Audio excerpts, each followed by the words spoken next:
Welcome to the Football Show on PLZ Soccer's YouTube channel. I'm Peter Martin, that's Alan Ruff, just moving as we start. Alison McConnell and Tam McManus, we're all here. We're waiting for you to hit that subscribe button, share the feed with your friends and join the football family. And if you want to, you can download the app as well and you'll get all the breaking news and the video content at your fingertips. And thank you to so many of you for your support at the start of the season. We're breaking records with the views that we've got right across our network on Facebook, on Twitter, or X as you call it, and of course our YouTube channel. We're delighted at the support you're giving us and hopefully you're enjoying the content as well. So lots to talk about. Late show really damages Kilmarnock and Hearts' hopes in European football. We'll get the thoughts of our panel. Should we consider giving clubs a break to help them qualify for European competition? It's the last week of the transfer window. Have you seen enough activity at your club?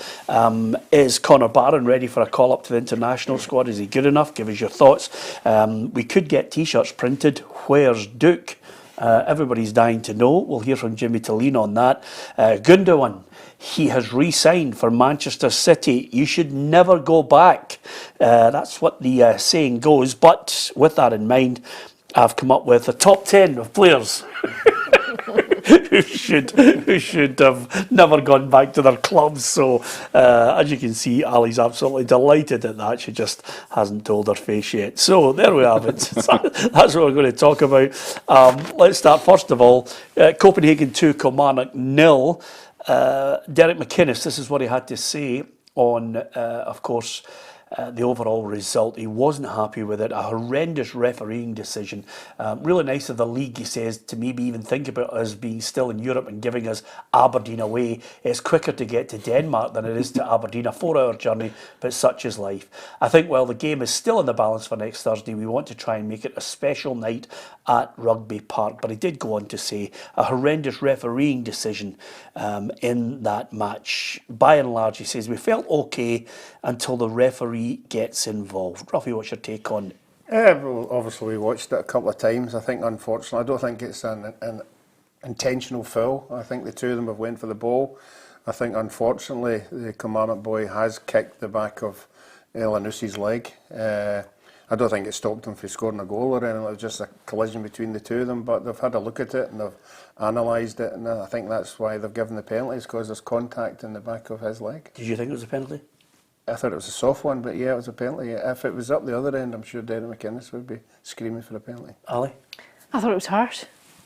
I'm not convinced that it was a penalty, and I can understand why Kilmarnock felt so aggrieved at it being given. Yep, I'm in your camp, Ali. I'm started off agreeing. It's not a bad start, Ali. I'm in your camp. I'm agreeing with Ali, but you are with Ruffy, aren't you? Yeah, sadly for me, it's an absolute stonewall penalty. I think in that situation, the ball bounces. If you get a nick on it as a striker, if you get a nick on the ball and the defender kicks your foot, it's a foul. Sorry, Derek, it's an absolute stonewall penalty for me. Right, okay, what about the second one, Ruffy? Yeah, the second one, I don't think the boy knew what he was doing either. You know, I think he just stuck his leg out, and it was a great connection and it fired into the back of the net, but I don't think for a minute intentionally meant it to go there. Yeah, 2-0. Is it insurmountable in your eyes, Ali? It's not insurmountable, of course not, but you would have to say, if you were asking me if I think Kilmarnock can overturn it, I would have to say no. I think it's a huge ask now to try and go through to essentially score 3 goals and keep a clean sheet at Rugby Park. It's not impossible. I'm sure they'll set out to try and get an early goal, but I think their task is significantly tougher. I think if they kept it to 1-0, you've got a fighting chance. At 2-0, I think it becomes very hard. I think Copenhagen will try and manage the game and see it out. You know, if you were putting me in the spot, I'd say no, I can't see Kilmarnock now getting past Copenhagen. Ruffy? That's the old one, isn't it? Whoever scores first. You know, if they Kilmarnock score first, the whole place will be jumping. They'll believe they can get another one. If they score first, the game's over. Yeah. Gone. Okay. On the basis that I've been with you 12 years, I'm well aware of your probability status. Do you think they're through? Who are you telling me scored in the first goal? I think it all depends on who scores first. Yeah. I think there's always a chance at 2-0, you're still in it. You're not out of it, you're still in it. And if I was putting you on the spot, Kelly, I hope they do. Yeah, I hope they get through. Yeah, will they? Yeah. Okay, there you are. We got there in the end, Sam. No, I don't think so, Peter. I think that at 1-0 you've got a sniff. I think the late goal's an absolute killer for Kilmarnock. I mean, 1-0. I watched the second half. I thought they were under real pressure the second half. I thought first half Kilmarnock were quite comfortable. Once Copenhagen scored, they tried to get that second one. They pushed forward in droves and they showed their quality. I think best Kilmarnock maybe get a draw at home, but I think the tie's over, sadly, for Kilmarnock. Okay, it's going to be a tall order. I think you might be right on that one. But I'm going to stick my neck out and say Hearts are going to beat Viktoria Plzeň in the return. I was well impressed with them. I thought they played some lovely possession football.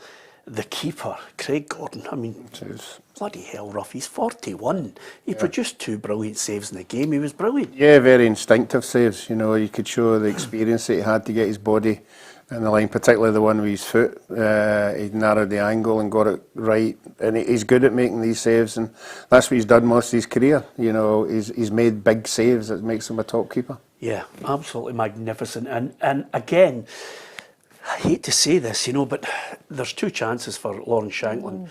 It's right down the barrel of the gun. I mean, if he puts it left or right, Hearts have got a goal. Yeah, and what could be a huge goal too, I think so. I think he should be scoring them. I agree with you though. I think 1-0 is still a very favourable result. I think the timing of the goal would have felt it would have scunnered Hearts because it looked as though they were going to take a draw back to Tynecastle, but I think 1-0 they're still very much in it. I would agree with you. I think they'll overturn it. Yeah, Tam? Yeah, I think Hearts have got a real opportunity. I wasn't particularly impressed with Plzeň. I expected them to be better. Hearts played really well. I think the late goal kind of shifts the momentum towards Plzeň, but I think Hearts at a packed Tynecastle. I think they beat Rosenborg a couple of seasons ago as well at home to get through. I think they can overturn that one and go through. So I'll go for Hearts to get through. Yep. Okay, I was well impressed with Hearts' possession football at times. I thought they played some lovely stuff. Just didn't have that killer touch that I think you need. What do you think about that? Lots of people obviously joining us on the live feed. Don't worry if you don't catch us on the live feed because you can watch the programme at your leisure, and more people are watching it. You'll get opinion, get a bit of banter as well. We'll read out as many of your messages as we possibly can. And Ruffy, the other great thing that I like to point out to you is if they download the PLZ Soccer app, there is in the main menu a chance for them to go down to the contact section and record a message. So if they want to really put the boot in, they can record themselves, and we'll put out some of the people who've obviously recorded themselves. And of course you won't vet any of them, you'll just put them out. There'll be no good ones, bad ones. Let's put them out. There'll be none slaughtering Peter. Let's not be silly. Let's not be silly. You'll be vetted. Yeah. Well, it's funny you should say that because obviously there are people that slaughter me every day of the week. Ali slaughters me. Ali and I had a full scaler this morning, full scale argument, but we're still pals. Somebody said to us there, "Hi, I just want to check, is Ruffy wearing a gold medallion round your? You got a gold." Can I just say that it's a gold chain. Is it a gold chain? Somebody thought you were wearing a gold. Why you not got? Can I just ask? Why have you not got a t-shirt underneath that? I had a t-shirt. You've just got a jumper with your chest out. What's going on? Very warm earlier when I came in, so I took it off. Do you know? I was looking at him. Sorry, but Lancaster. Like the Don. I was looking at exactly. It's Ron Burgundy. That's what it is. You should see him trying to read one of the promos, Ali. It's hard work. Anyway, thank you. It's there. William Smith is Ruffy wearing a golden medallion around his neck. He's just a pure 1970s man, Ruffy. What do you expect from him? That was in then. I'm wearing him coming in. I don't know if I should say this. I was going. The same. I know. It's just a Peter Martin thing. I was going out with a girl once, and she bought me a gold sovereign ring for my birthday. Tam, have you ever? I used to have one in my middle finger, then I had to get it cut off. I had it since I was about 12 or 13. Yeah, 13, 14. I mean, my mates slaughtered me, Ruffy, because there's something just so... That's what you got in Springburn, it was a rite of passage. You got a sovey, my man, aye. So, Ruffy, I mean, you... I'd have to be perfectly honest, when we won the League Cup way back in the year dot, a jeweller gave us all rings with our initials on them. Oh, and he's still got it to this day. Yep. That gold, Ruffy? Yep. Yeah. So Can I get that when you crook it? Our jeweller in Buchanan Street made everybody a ring with her. AR. Brilliant. Get a few quid for that melted down, Ali, that's what I'm thinking. It's fantastic. I lost mine, that's actually Alec Ray's. Brilliant, Ruffy. Anyway, so we reckon 1 in, 1 out as far as Europe's concerned. What do you make of it all? What do you think? Give us your thoughts on that. Thank you to so many of you for your messages. We try and read out as many of the sensible ones as possible. And we are open to taking criticism as well. Let me tell you that. Scottish Premiership, here's what we've got to look forward to this weekend. It's going to be Dundee United against St Johnstone, Hibs against Dundee. I'll be at Easter Road looking forward to it. Rangers against Ross County, St Mirren Celtic, Aberdeen against Kilmarnock, and Motherwell take on Hearts. That's what we're going to digest, and you can give us your thoughts on that as well. Just before we leave the European and start to talk domestic football, should we be giving our teams a break, as Derek McInnes is making out there? Should we be giving them a break in the qualifiers just to try and get them into the group stages? I think it makes sense. I think on the initial inspection of it, you say yes. You say you want as many teams going into European competition as possible.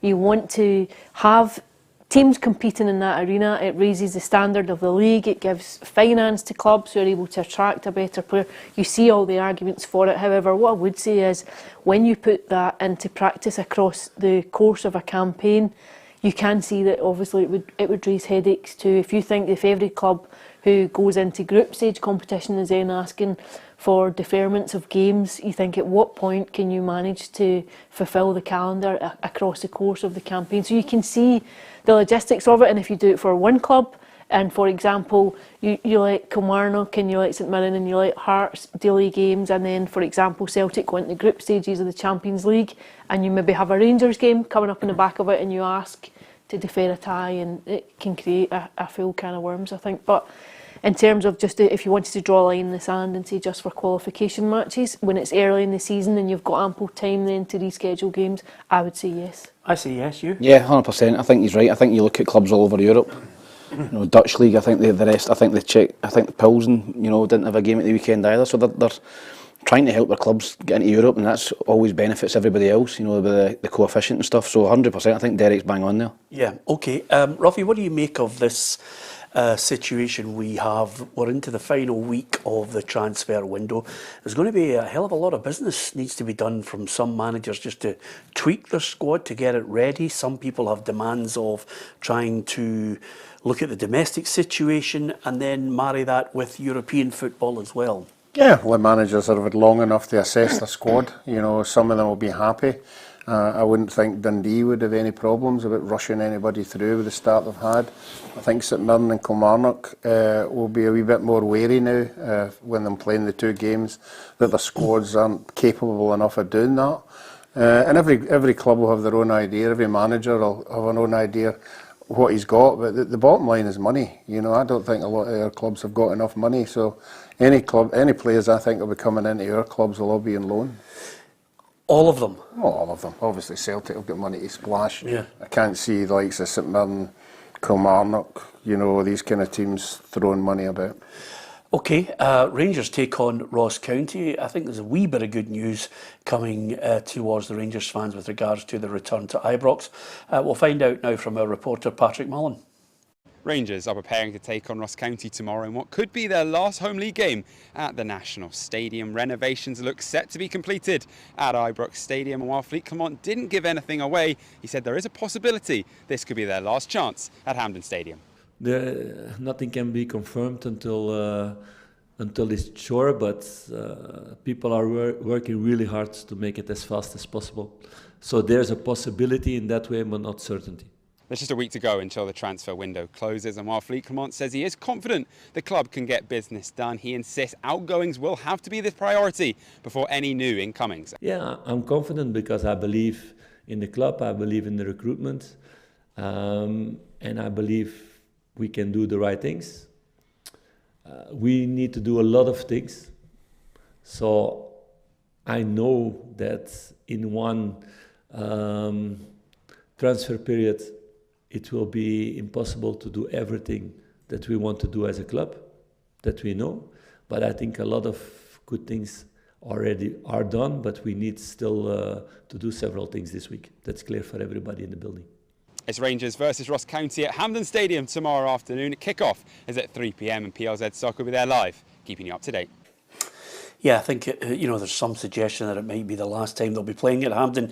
Could be back in time for the match against Dundee, but I don't think anybody would be shouting that from the high heavens right away, because obviously they just want to kind of make sure everything's right, the seating is in, and it's all secure and it's passed all its safety inspections. So I don't think anybody's shouting it from the high heavens that suddenly after the game against Ross County they'll be back there on the 21st of September, but it'll be pretty close. Yeah, I think the Rangers fans will be excited to get back to Ibrox. I think they'll realise that Hampden's not a great venue to go and watch football. They've struggled a little bit, obviously, playing at Hampden. The atmosphere's not been anywhere near the same as Ibrox. I think the pictures I've seen online, you can't really trust a lot of them, but some of the ones that I've seen, the stadium looks good, the steel's arrived, and listen, they'll be working around the clock to get them back into Ibrox, so they'll be hoping that in September they'll be back in for that Dundee game. Yeah, activity, that's the key, I think, that a lot of Rangers fans are looking at. Can you get some of the players out that I don't think there's any leeway whatsoever for Todd Cantwell to make a return. So can they get him out? Can they get other players that are not going to feature out, and then suddenly quickly turn around players who are going to come in? That's been the mantra for the last few weeks from Philippe Clement. He's been very open about the fact he can't bring anyone else in until he offloads players who are in the building and who are taking a fairly sizable wage. I think the remit at Rangers is clear. I think there's a directive to get the wage bill down, to source better value in the transfer market, to identify a player trading model that so far they've been unable to really create successfully over a long period of time. But in the short term for this window, I think it's quite clear there's players there that need to go before any more can come in. And Cantwell, I think, it is a key example. I think the situation at the minute isn't to the benefit of anyone, not to the player and not to the club. I think it's utterly pointless for him to be languishing in the reserves, not part of the first team picture. I think I would have been tempted still to have played him, and even if I thought he was going to go before the end of the window, play him, get something out of him, bring something else into the team, because I do think, I know there was criticism of him last season, but I think he had something to offer. I think there was a creativity there, and I think it's almost an element of cutting off your nose to spite your face just now. His fall from grace has been absolutely incredible. Yeah, it has been. I think when he first came in, I thought he looked a really, really good player. I thought he made an impression with the Rangers supporters straight away. He looked as if he was going to be a really, really good signing. I think that a lot of his activity off the pitch, in terms of social media and all that, a lot of fans have turned against him. I think he's put out cryptic stuff after games and all that, and Rangers supporters are just like, just listen, just do your talking on the pitch. And I don't think he's done that in the last year. So there'll be a lot of Rangers supporters thinking, bring him back in, give him one more chance. But the Rangers supporters I know and speak to think, just cut your losses and get rid of him. He's causing too much havoc off the pitch when he's not been playing. The one thing about players, Ruffy, and I always try and mention this to anyone who works for PLZ who's reporting on matches, and you're old enough in the head to know this, a lot longer than I, certainly when I'm watching games, is quite simply, do not get sucked into people gesticulating, pointing to the name, being a fan's favourite for doing all sorts of, gestures. Watch a player. Watch a player consistently and ask yourself in each game that you see him, does he do something significant that merits the transfer money and his inclusion in the starting 11? And I said consistently last year, I didn't see it. I just didn't see what he brought to that Rangers team. He didn't kill teams off. He wasn't able to make an impression in my mind in games where Rangers fans that I speak to, who are Rangers fans who go to a game and can do this, they'll look at it and say, I'm not going to be fooled. I'm going to watch you and see what you do. And I'm sorry, he's a player for the 21st century, social media. He's not a player who you want on the park, who you think, go out and win the game. You look at that young boy, Connor Barron, he's come in and made a huge difference. He actually realises you play the ball forward. Yeah, well, Clement's already made up his mind. He's ticked all the boxes that you're talking about. He's not the kind of player he wants in his squad. I don't know, like he's away for the game itself. I agree with you to a certain extent. In big games, he never really done anything. He probably done it against all the other teams in the league. He never grabbed the game by the scruff of the neck and was the match winner or the winner. But I think the evidence was on the line away back in that European game when Clement took him off after 20 minutes, basically because he wasn't going by instructions. In the modern day now, if you've got a player like that mixing with the rest of the squad, you've got to do something about it. You've got to, put your finger on it and say, right, this is not happening. Sometimes you've got to cut your losses. It might be a really good player, but if he's not causing any harmony in the dressing room, you're betting him out the door. You don't want him walking about. You don't want him mingling with the rest of the players. And if all that social stuff's going on in the background as well, that's not happening things either. No, I agree with what Ruffy said. I mean, you've got to do your talking on the pitch, Peter, particularly when you play with Celtic and Rangers. I think he had a wee squabble with Chris Sutton as well, just biting at pundits and all that on social media. It's just get your head down and do the business for your club. He done that initially, and then I think he's been sidetracked by off the pitch stuff, and I think that the manager's patience has run out of him as well. Okay, Conor Barron, Scotland, potentially? Yeah, I think it's incredible that as soon as he goes to Rangers, he's getting linked to a Scotland call-up. That seems to happen quite a lot when players go to the Old Firm. Call me a cynic, Peter, but he wasn't really linked last season, even though he was very good for Aberdeen. So, no, I think he started the season tremendously well for Rangers. He's been probably their best signing, and they got him for next to nothing. I don't know about tribunal and stuff, but he's been superb for them. He's taken games with the scruff of the neck, and I think he would be well worth a look for Steve Clarke. Yep. Yeah, I think there's a few people on the fringes. I'd like to see the boy Gold getting a chance. We brought him into the squad for a couple of games. And I think there are people on the fringes deserve a shot. We're in this Nations League now. We're in the top league. So I would give as many young players a chance, to see what they can do for the future. Because there's a lot of players in there now, not particularly the midfield players in the Scotland team, but a lot of them will be coming to the end of their careers. So if there's anybody out there who's showing anything, give them a shout. Okay, Rangers Ross County prediction, Ruffy. This is a Ross County side, by the way. If you look at apart from the 4 wins in the League Cup section, 2 draws and a loss. No, I think it could be a heavy day for them. I think the atmosphere would be pretty poor. Ross County won't bring many supporters down, so I think Rangers could win this 3 or 4-0. Yeah, 3 or 4? 4. 3-0. I think it'll be very comfortable for Rangers. I can't see Ross County posing too many problems. 2-0 for me, Rangers. 2-0 Rangers. Okay, I'll go 2 with you as well, Tam. Celtic transfer activity. This is an interesting one as well, because everybody's she's looking at me.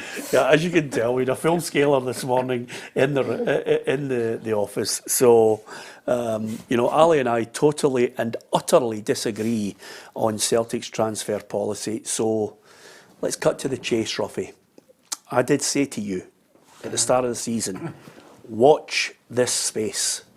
Celtic will do their business, dragging their heels all the way to the end of the transfer window once again. And I have my own reasons why I know that happens, but I'll tell you right now, Schmeichel was a stonewall certainty because they had to get somebody in to replace Joe Hart. The other 2 were there last season, so they had to get deals over the line. Whatever's going on in the background, for me, the manager is biting his tongue. Yeah, I think he is biting his tongue now, but I mean, obviously the proof in the pudding will be at the end of the month. If O'Reilly does go and 2 or 3 players come in, the fans will be happy to a certain extent, but we'll have to see the quality that's coming in. I don't think for a minute, if nothing comes in, I think all hell will break loose if O'Reilly goes, and that's all that they brought in. So we just have to wait and see what's going on behind the scenes. And there obviously are 2 or 3 players being mentioned, but it's taken, 2 months now to get the ones that they had. So I think the Celtic supporters will be anxious come the end of the season, end of the month. Yeah, okay. And now for the defence of the policy. And by the way, I think the one thing that you've got to offer, and this is what we try and do on this programme, is you've got to offer a sense of balance on everything that goes on. they are, as a group of accountants and bank managers and a board, one of the best run clubs in Great Britain. There's absolutely no doubt about that. It doesn't always match with fans who want, their ambitions are, yes, you want to win the league, but they want to do something in Europa League. So my only argument with you constantly at the moment has been, in my opinion, I think Celtic have absolutely dominated domestic football here for a number of reasons which we've gone over at countless occasions, but they've got no ambition in Europe, absolutely none. They've been able to put out a narrative to the Celtic fans, we can't compete. And this is what you get year in, year out. Since 2003, apart from a short sabbatical with Ange Postecoglou, it's lastminute.com.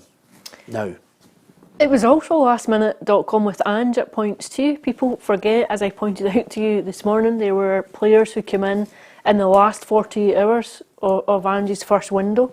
Kyogo, Josip Juranovic, Cameron Carter-Vickers, Jota, Giacomakis, all done in the later stages of a window. So the optics that everything was done early all the time is not entirely true. It doesn't quite stand up to scrutiny. It stands up to scrutiny, but there were a number of players brought in that window early, Ali. They did a lot of activity towards the tail end, but there was signings that people started saying, oh, wait a minute, this guy's brought them in at the start of the window. Also as well, Ange obviously had a clear view of the Japanese market. It was coming from the J-League. There were hits and misses there in terms of what was recruited.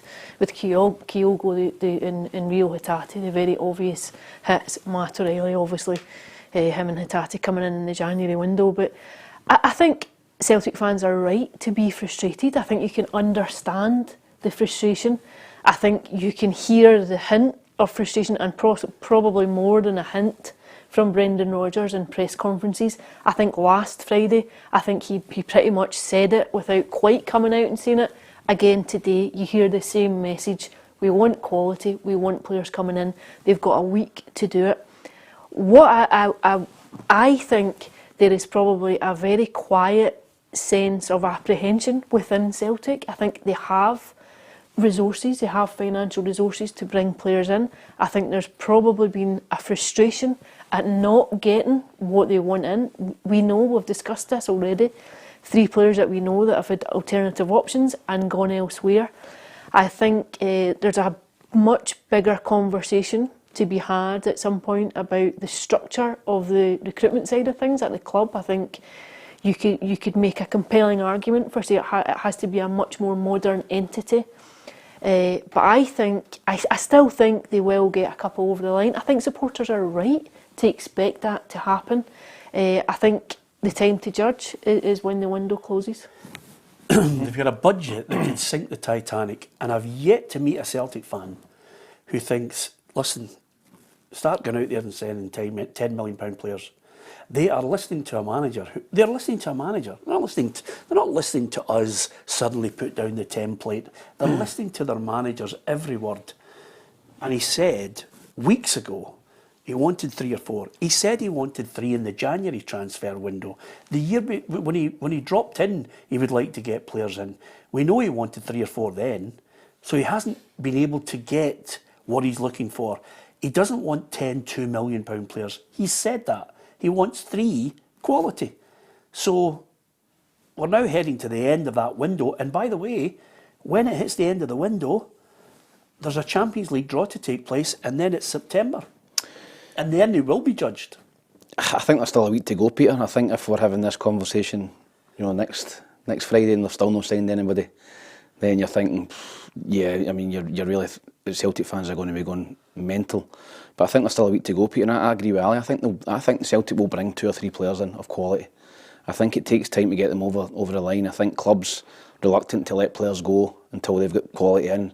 There's not really been a lot of signings in this window. It's been really quiet, but I think you'll see it getting ramped up in the last week of the transfer window. And I think O'Reilly will go to Brighton, and I think Celtic will bring in 2 or 3 players. I think they'll bring a left back, somebody in to replace him in the middle of the park, and maybe a centre half. So yeah, that's 3. I think they'll bring 3 players in. And the manager said if O'Reilly goes, he needs 2 in the middle.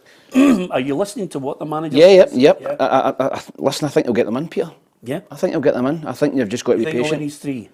I think he needs 3 or 4. I think he, all depends if O'Reilly goes, I think he will go. Then he'll need probably 2 midfield players and a left back.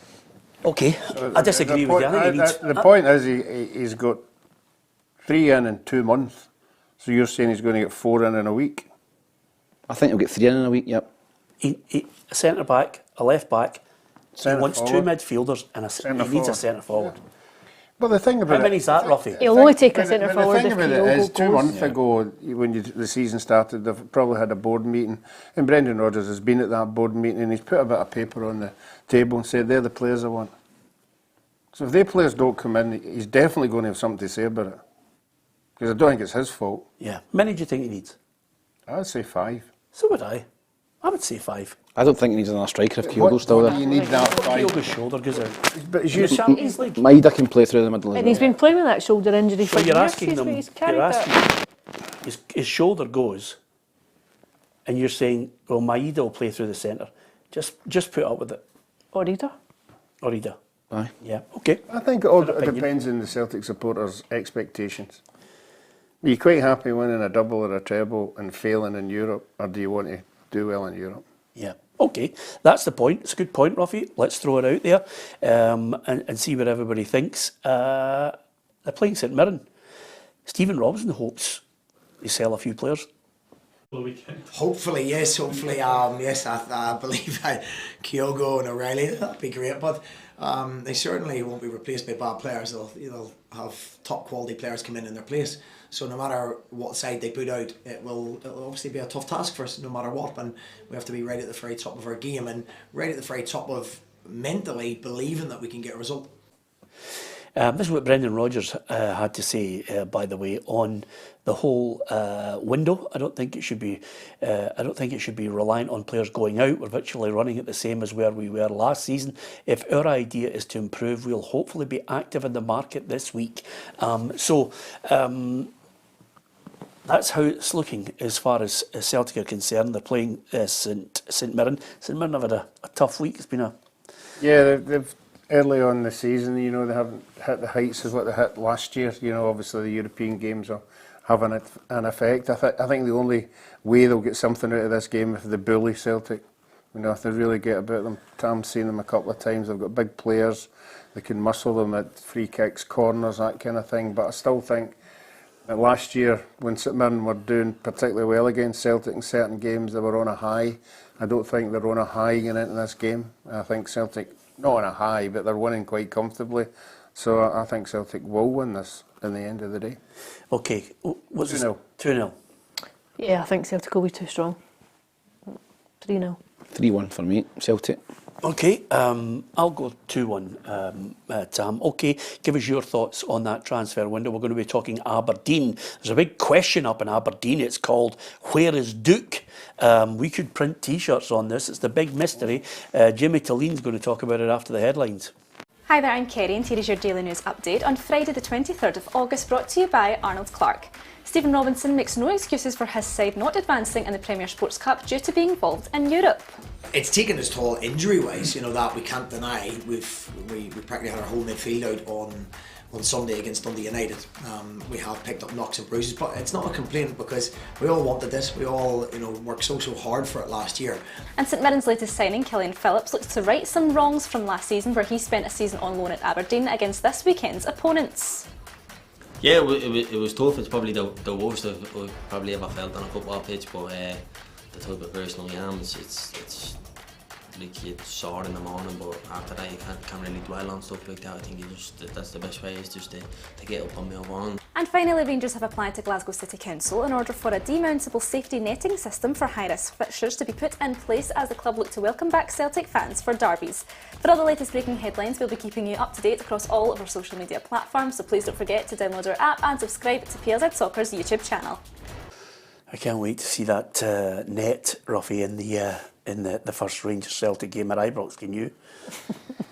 Well, I mean, obviously that's both clubs are stipulating that's got to be the case. Obviously, I've never been in either side in any of the ones, so there must be some dangerous stuff going on. Yeah, yeah, absolutely. The only the only net you've been used to, Ruff, is just the one that you were picking the ball out of when Andy Ritchie was playing. Anyway, it's an interesting one. What are you going to say? No, Tom asked me to do something for Andy Ritchie. He's got a big night coming up. Yeah, we've got a. The guy told me you have to send a wee WhatsApp video, 30 seconds about Andy Ritchie. You've not done it yet, have you? Yeah, I'll do that today. I only asked you 2 weeks ago. Yeah, okay. Nothing like having a squabble on here, those two, and then you and I, Ali, beating each other up. What about the Dundee Dons? Let's talk about the Dons, Ruffy, because this is a strange situation we find ourselves in here. Aberdeen taking on Kilmarnock. Aberdeen have done well. 6, I think, permanent signings, maybe a few more to come. This is what Jimmy Thelin makes of it all. My focus is with them right now, and then we have always have to respect the windows. It can be in both directions. Someone can come for our players, and so we always have to be prepared and think about the long term, but also working in the short term and prepare for the games and pushing the players here, see them grow. How the team spirit is when we celebrate the goals. Everybody's there to celebrate, and so right now I think we are in a good place. But as I told you before, when the window is closing, then we know the answer. So I can't tell any more about that. No, I haven't anything new to say there. No, nothing more. Is he here?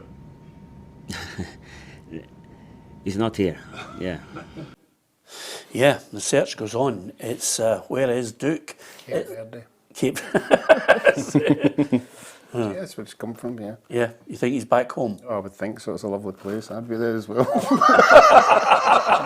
I had a choice. That is actually shocking, but it's really disrespectful to the manager and the club, isn't it? Imagine just going AWOL. I just AWOL, can't believe it. You'll not be able to play football Terrible. under UEFA and FIFA guidelines. No. You cannot have a contract at Aberdeen and then suddenly just Disappear. down tools unless you're playing for the local Sunday pub team. Yeah, well, people give him advice. No, agents say, oh, this is the way you're going to get out of that contract, this is it. But you're putting yourself out of the game. You know, I mean, he was a good player. He was exciting to watch when he got there, but I don't know what's going on behind the scenes, but he definitely can't go back there. It wouldn't be accepted. Do you know what's unprofessional as well? It only has to look at the way Bojan Majowski handled it. Yeah. You know, he was getting linked the whole summer. He was getting linked to clubs. He went and trained hard, pre-season under his belt, played in the League Cup games, and got his move. Duke's not half the player he is, and he's just disappeared. So I think if you're a club and a manager, you're thinking his attitude already just disappearing. I wouldn't fancy signing him either. There's lots of players, Tom, who we knew right away wanted to leave.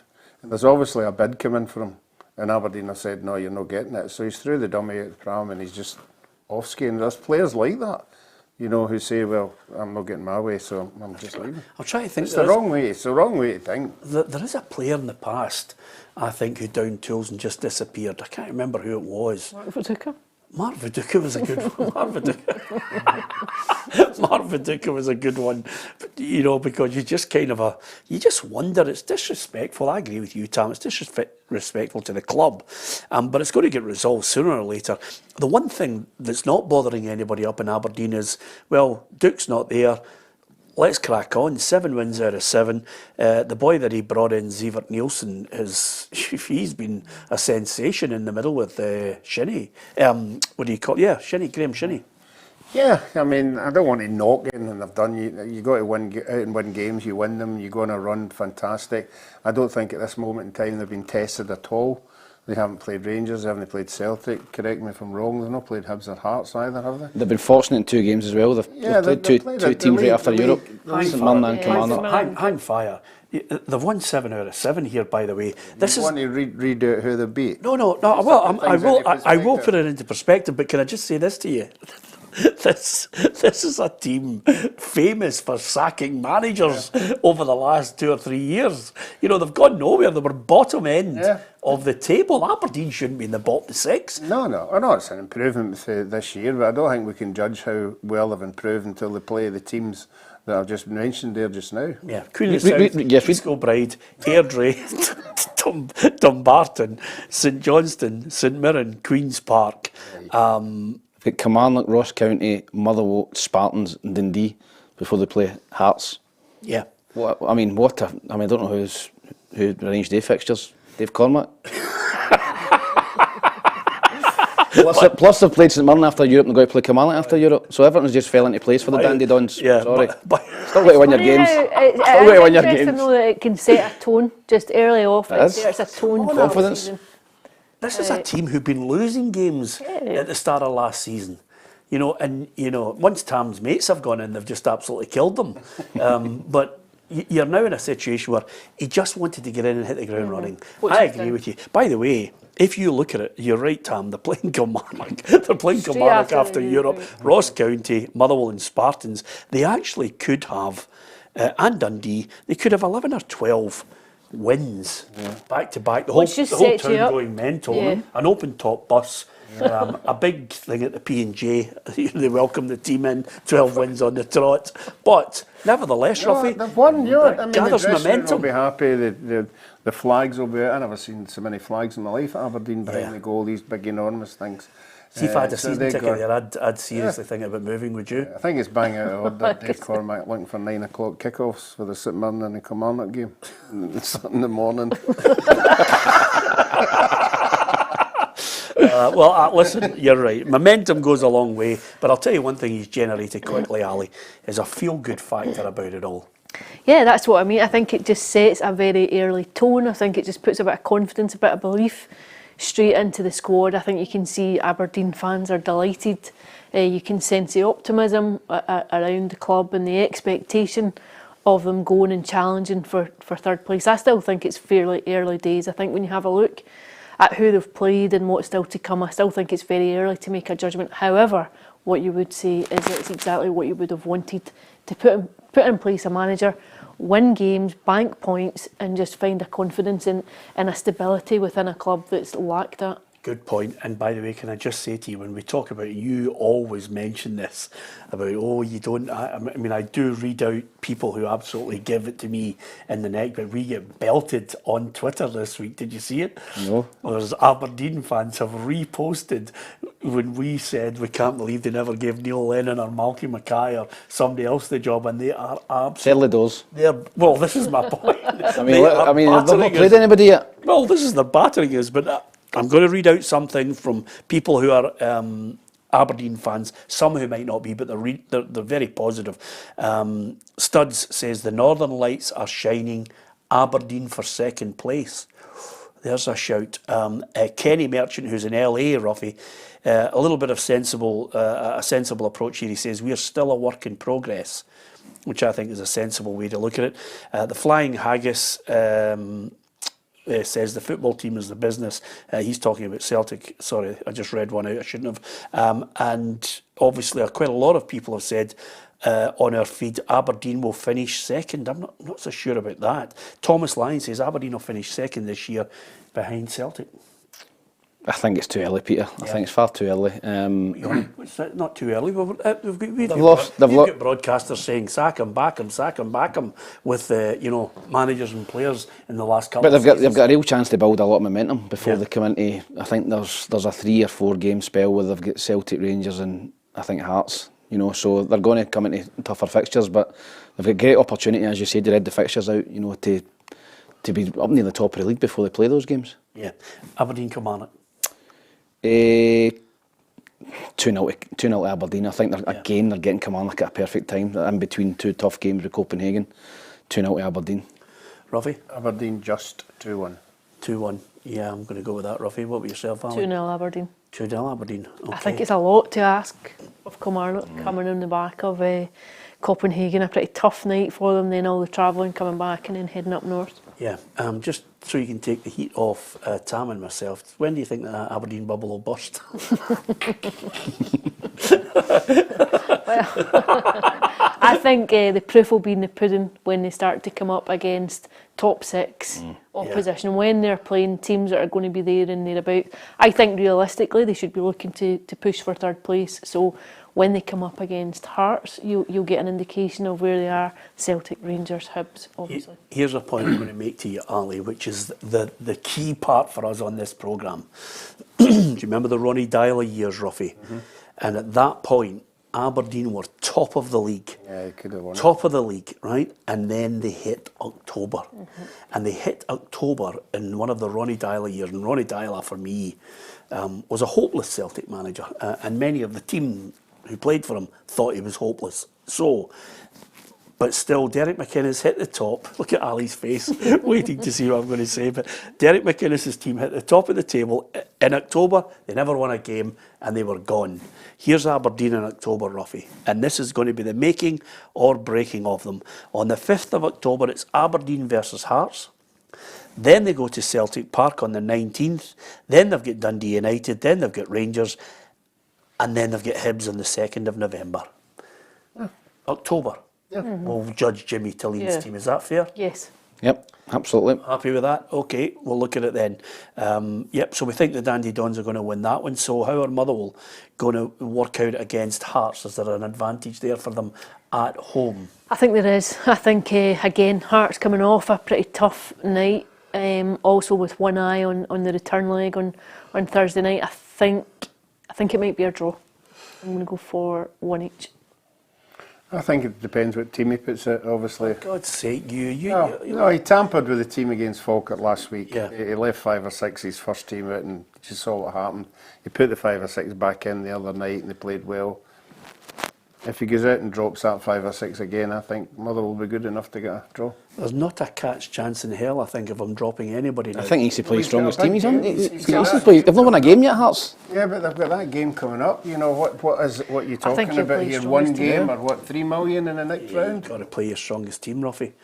Yeah, Well, that's what I'm Motherwell saying, it Park. remains to be seen. No, I think he got his fingers burnt against Falkirk. I think, and the reaction from the fans when he took off Jan Danda, and again, I am a Stevie Naismith fan. I think some Hearts fans, just the same as Hibs, and obviously the Dons fans have been there as well. I think some Hearts fans need to just take their foot off, and just say, listen, calm down here. This is a manager who got you third. He's young. He's learning in the game. He's got some good experienced people behind him. He's got a really good board. Belt up and let him get the games under his belt. If he secures European football for Hearts, I mean, what a kitty they're going to take in. Yeah, but for these people who haven't managed to buy him over, finishing third last year hasn't helped him. Because if he doesn't finish third this year, that mob are still going to be on his back. So he's put a wee bit of pressure on himself. I think they will be the third team. I hope they get into Europe. I really hope that they get through, so it'd be great. Hello, Hearts. Again, I said team lines. If he plays his first team, if he plays his best team, he'll win 2-1. He'll win 2-1. Let me take you if back. he doesn't play his full team, he'll draw 1 each. Let me take you back, Ruffy. And this is the difference between you and I from 12 years ago. 12 years ago, I used to work in a programme where if somebody said if, buts and maybes, they got a baseball bat over the head. On Super Scoreboard, we just did not tolerate might be, could be, shoulda, woulda, coulda. Just give us the bloody prediction, will you? I've given you my prediction. I've told you my 2 predictions. That's my opinion. That's my opinion. If he plays his best team, he wins. If he doesn't, he doesn't win. Right, okay. Oh my God. Are we giving 2 predictions for every Oh, game? give him 2. Just give 2 every week. Just give us, listen. Oh my God. I know. I try to tell you something. It's a bit. You get where I'm coming from. Do you know what? Just pick a prediction. Exactly. He says to me. Okay, Hearts 2-1. Thank you. There you go. We got there in the end, Tam. Hearts 2-1 for me. I think they'll play the strongest team. Yeah. Needs to win a game. Sometimes in midweek, Tam, he'll say to me, see if you play the ball over the net, we've got a chance of getting a point here. But if you don't, we've lost the point. You can't think of that, It's Ruffy. unbelievable. You want to hear how many times I say that in a game? So Ali, rather than, and I've never known you to shirk your responsibility on an opinion, you've been absolutely magnificent. I think I've really, since you joined us full time, it's been great. You've become used to up for a fight. I don't think you always welcome my opinion, Peter. My opinion sometimes Riles you. isn't shared with you. No, I'll be honest with you, since Emily Pankhurst threw herself out in front of a horse, and I have 7 sisters, I am all for equality, but just not all for agreeing with it. Indeed. What do you think? For Motherwell Hearts, I said 1-1. I said a draw. 2-1 Hearts. 2-1 Hearts. I'll go his best team or his. I'll go 2-1 Hearts as well. I think the Jambos are just about to turn a few things around and get into it. Okay, what about your team? the Hibbies. Now, I'm going to go through there to Easter Road, have a wee look at them. If you're a Jonah. Would you think so? Yep. Well, they're playing against one of the best teams in the league. Yeah, they are. This is a big game for Hibs. I think they've obviously had a poor start to the season. They've back-to-back games against Celtic's always tough, but they've now in a run of fixtures where they're playing Dundee at home, they're playing Kilmarnock away in the middle, just after Copenhagen at home. Again, they're getting Kilmarnock, and then just after the break, I think they've got St Johnstone at home. So they've got 3 games coming up. They should be looking to take 7 to 9 points.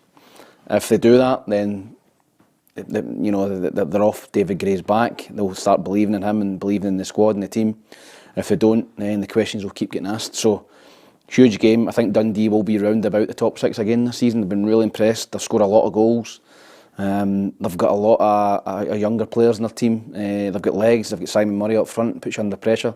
Really tough game for Hibs. And I'm going to sit on the fence with this one. I think there'll be goals in it, Peter, but I just don't think Hibs are ready yet to go and beat Dundee. I'll go for 2 each. What do you make of the manager's comments that he is looking at individual mistakes and he's going to have to, basically, they want to cut them out, but they obviously want to look at teams, some of the players, and say, listen, if you keep making them, you're not going to be in the team. Well, unfortunately, it's the 2 signings that he's made that making these mistakes, and the goalkeeper, Bursic, and Ekipeti, I think his name is, and the centre half. They've made mistakes this season, particularly in the game against Celtic at the weekend. So he's got to stick with them. He's signed them, and he's got to stick with these players. He's got to hope that they take on board these comments and they focus and don't make any other mistakes. But I think it's a really difficult game for him. They had a good record last season against Dundee. Hibs took, I think, 7 points out of 9 against them. But I'm just not convinced about Hibs defensively as of yet. They might need to score 3 to win the game, and I don't think they will. Go for 2 each. Okay, I'm going to go for 1-1, Ruffy. I'm going to go for Dundee. And the reason I'm going for Dundee is I want to see the Tam McManus column next week, because it's sort of a wee, that wee clip on that they used to have. The audience would go for it or no go for it. His wee just doesn't know which way to go. So I'm waiting to see. I'm waiting to see if Dundee win which way this. Yeah. Clipometer, it's called. I think I have never heard. Is that a thing? Clipometer? I have no clue what you're talking about, Ruffy, other than there used to be in a 1970s programme a clapometer, which is basically the applause when you stayed on the show. I think Bob Monkhouse was involved in it at one point. But with that in mind, I think what you're trying to say, Ruffy, is he's sitting on the fence at the moment. We haven't really got one way or the other from him in your column. Every now and then, it's well worth a read, because apparently now what's happening is, eventually what will happen is they just get a big giant bunch of cakes and they all sit there with their, and they do their coffee clubs and everything. They've got a copy of somewhere, Ali, but they're now putting cakes in there and everything. It's only a matter of time. He has a record of obviously playing with that many clubs. He's now getting a record of how many pals and managers' jibs are getting sacked. So he's now going for that record as well. So there's another one. Ali, Dundee, Hibs. I'm going to go for a draw. Yeah. I think Hibs have I think you've seen tentative signs within games. I think they could have folded against Celtic that first game at Easter Road when it went to 2-0. I thought they rallied a wee bit. I thought you saw glimpses in the second period. I thought they shot themselves in the foot at Celtic Park. That third goal was just a car crash. But obviously they'll be judged on games like this. I don't think they've got quite enough to go and beat a Dundee team that have been very impressive, picked up from where they left off last season. I'm going to go for a draw, 2 each. Yeah. Dundee United only lost 1-7, Ruffy. They're against St Johnstone. Yeah, I think St Johnstone are putting up a wee bit of a fight this year, but they just don't seem to have the players to win games. Obviously they've let the boy May go. I think they'll be stubborn at Dundee United, but I think Dundee United are on a wee bit of a high now, and I think they'll just narrowly win this one, 2-1. Yeah. Yeah, I think Dundee United have got enough to win that game at home. I think the players that they've brought in the forward areas have been impressive so far. Good result last week in the Cup.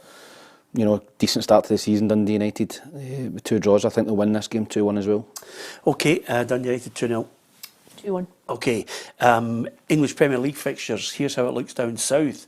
At this moment, Brighton, Manchester United, Crystal Palace, West Ham, Fulham against Leicester, Man City against Ipswich, Southampton, Nottingham Forest, Tottenham against Everton, Aston Villa, Arsenal, Bournemouth, Newcastle, Wolves against Chelsea, and Liverpool against Brentford. We hang on the every word of some managers, especially round about the transfer window.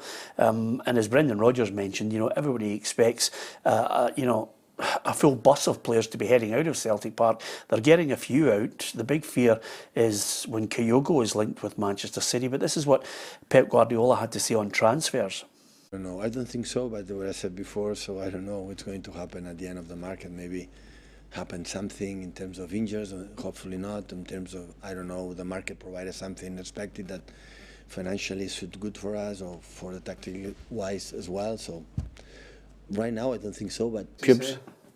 Well, what he's saying, Ruffy, as you were pulling your microphone down, was he's basically saying he doesn't expect too much transfer activity, if at all, for Man City now. You're saying this Kyogo thing's just speculation. Well, I listen. If it isn't, it's going to be a big week for Celtic in the transfer window. I don't expect him to go out. If I'm being perfectly honest with you. The other thing I would say to you is he's brought back Gundogan. It's the deal of the century for me. Gundogan coming back on a free from Barcelona. How good is that, Ali? Yes, it's going to bring forth another top 10, though, isn't it? It is indeed. It is indeed, Ali, because, and again, Ali hates top 10s, but I'll tell you, players that should never go back, Ruffy. I've got 10 here. Do you want to take a wee stab at some of the names I've got? No.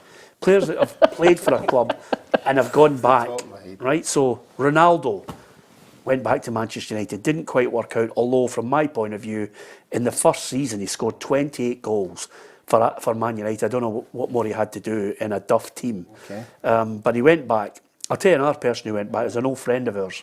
Okay. An old pal of yours, and an old pal of mine. He's an old teammate of yours now, worked with him for 8 years. You're a charlatan, Derek. Derek? DJ went back to Rangers. Yeah, he went back as a centre-half, but did he know? Still went back. I'm not saying he was. Not saying he wasn't as good as he was first time around. But Derek, for me, was just a top draw player. Yeah, I liked him as a striker. By the way, DJ could play midfield and centre half. He was that good. So Charlie Nicholas. Mm-hmm. Yep. Second time around, Charlie actually scored goals, but again, the narrative that you talk about in a fairly duff talk about team. Celtic in 1990, 1991. 94, yeah. Mark Haitley went back. Remember, Rangers brought Mark Haitley back in? No, I didn't know that. Yeah, Mark Haitley was brought back in for an Old Firm game, the one that Jackie McNamara landed a punch on his jaw and then ran away. But because I would run away, I was going to punch Mark Haitley and make sure I had trainers on. But Sean Maloney went back. I'll tell you another one, Kevin McAllister, Falkirk. I mean, Crunchy was just a brilliant player, Derek. Yeah, I can't understand why he never went to one of the bigger clubs, because he was old-style winger, somebody could take people on, and get spectators off their seat. But Counting Hibs is a bigger club. Didn't do much there. Yeah. By the way, what about... I thought he was a great player. I thought Kevin McAllister was a great player. Neil McCann went back to Hearts. Rudy Scatchell went back. The guy, obviously, that you're moving to the podcast, your new podcast, McAvenny. you and Frank getting together, eh? I thought that was a great story he told about getting to Celtic when he was signing for Partick Thistle. Yes, absolutely. Out in the park. Yeah, that's fantastic story. It's not exactly. There's not many people could do that. If you're a Partick Thistle fan, it's not a great story. No. He was just about to sign for Partick. He'd been paraded in the Partick Thistle shirt and the scarf at Firhill on the pitch, and he got a call from Liam Brady, who says to him, "Have you signed anything yet?" And he went, "No." He says, "Come over and re-sign for Celtic." I mean, honestly, if I was a Partick Thistle fan, I would have had a go at him. Anyway, Kenny Miller. And Kenny Miller, I thought, was a success second time around at Rangers too. Is that fair? Yeah. I thought Kenny was good at Rangers second time around. Mm-hmm. So there's why he's on that list then? Eh? Well, it wasn't a list of just people who went back. Just people who went back. Whether you think they're successful or not, there's some that are not. I mean, Pogba was a nightmare. Yes, struggled. Yeah. Never struggled. He was hopeless. Yes. Yeah, absolutely. Ruffy, just a couple of things before we go. I saw a great thing in TikTok, which I think is ideal for you guys before we go. Just before we go, Ruffy, a quick one. It was one of those ones, you know how you flick round and then there's a wee question that comes up, and it came up and it said, what 3 words would you tell yourself as an 18-year-old? 3 words, if you could come back and just whisper in your ear. Now, by the way, we've got 60 seconds to go. Keep it clean. Keep it clean and we'll never be on again. 3 words. Don't do that.